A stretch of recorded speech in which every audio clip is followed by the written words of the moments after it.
This is Inside Indiana Business Radio for the morning of Thursday, October 5th, 2023. I'm Alex Brown. Once on Indiana Landmark's 10 Most Endangered list, the historic Lafayette Building in downtown South Bend is poised to see new life. City officials entered into an agreement last week to sell the building to a pair of New York-based developers for $10,000. Caleb Bauer is the city's executive director of community investment. The biggest thing that stood out to us and was a top priority was preserving some of the architectural elements of the building that we think add a lot of value. When we had these two developers who said, we're ready to go, and they're going to add housing units, that was exciting for us and something that really made the difference in making the selection. The developers, organized under the name Lafayette OpCo, are required to invest at least $8 million in the project, resulting in at least 30 apartments and ground floor retail. A subsidiary of BP has begun operations of its renewable natural gas plant in the Jackson County town of Medora, the company announced yesterday. Archaea Energy said the facility will convert gas from a nearby landfill into RNG with the ability to produce enough to heat more than 13,000 homes annually.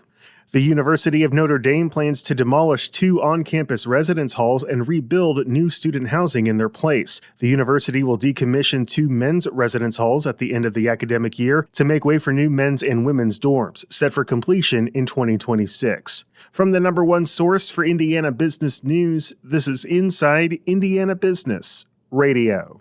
Get ready, Northeast Indiana. We're headed your way. IBJ Media, Inside Indiana Business, and the Indiana Economic Development Corporation invite you to the second annual Engage Northeast Indiana event, presented by CareSource, Indiana University, and Old National Bank.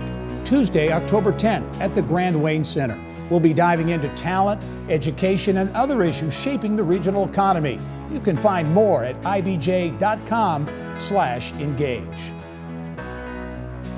Indiana State University President Deborah Curtis announced yesterday she will retire in 2024 at the end of the current academic year. Curtis is the university's 12th president, the first woman and the second ISU alumnus to serve in the position. She took on the role in January 2018 after being the provost and chief learning officer at the University of Central Missouri since 2012. Speaking to reporters, Curtis said she had been considering retirement since earlier this year. The fact that I get to cap my career at the place that gave me my start in higher ed, you can't imagine the emotional satisfaction and just gratitude I've had for that opportunity. So indeed it is.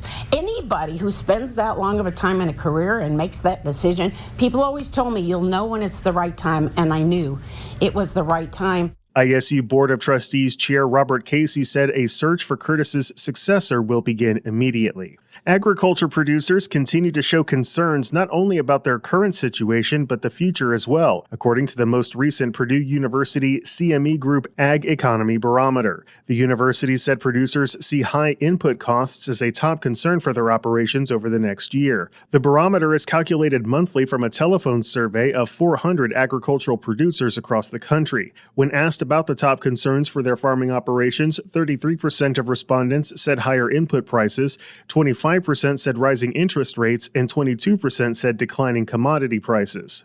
Purdue said there was a small increase in the Farm Capital Investment Index last month. However, 75% of producers continue to say now is a bad time to make large investments in their operations. Indiana Chamber CEO Kevin Brinegar is this week's guest on the Business and Beyond podcast with Gary Dick, presented by PNC, a weekly conversation with high-profile Hoosiers in business, sports, and entertainment, and beyond. Available now from your favorite podcast provider.